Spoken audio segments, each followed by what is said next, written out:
문재인 대통령이 트럼프 대통령과의 한미 정상회담을 위해서 내일 미국 워싱턴으로 출발합니다.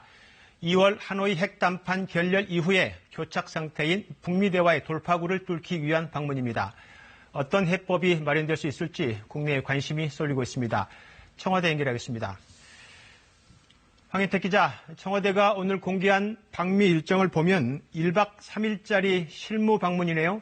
의전 절차도 생략하고 의제에만 집중하는 일정인 거죠? 네, 그렇습니다. 문 대통령은 단 2시간 정상회담을 위해서 왕복 30시간을 비행하는 일정을 소화합니다.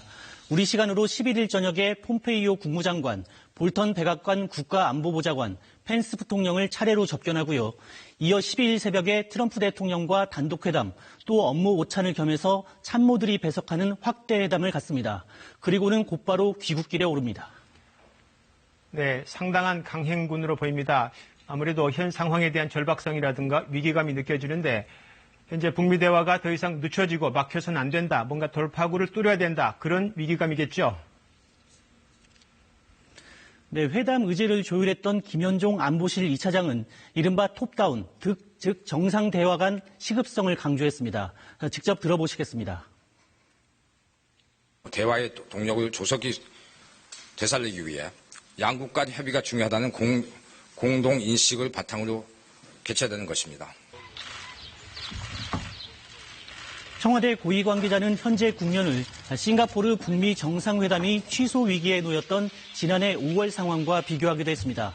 당시 문 대통령은 1박 4일짜리 한미 정상회담, 직후에 판문점 남북 정상회담을 통해서 북미를 결국 테이블에 앉혔습니다.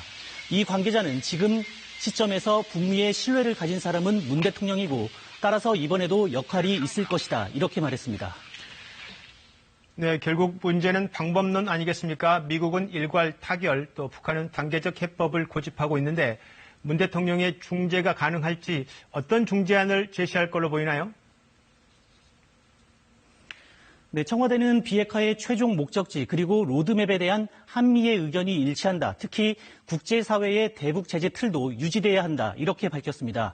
일단 한미 공조의 틀을 깨지 않는 선에서 트럼프 대통령의 유연한 태도를 이끌어내겠다는 의도로 풀이됩니다.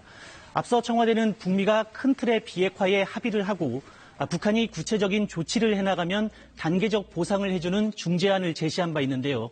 이게 어긋났던 비핵화 협상의 현실적 해법이 될 수 있을지 이번 회담이 분수령이 될 전망입니다. 네, 하나만 더 묻죠. 한미 간 정상 간의 회담이 잘 되고 중재안이 마련되면 뒤에서 대북 특사 파견이라든가 남북 대화도 이루어질 수 있겠죠? 이 부분에 대해서는 김현종 안보실 2차장이 구체적인 답변을 하지는 않았습니다. 다만 그 가능성을 아예 닿지는 않은 상황이라서 언제든지 북미 회담이 성사될 가능성도 있어 보입니다. 예, 청와대 황현택 기자였습니다.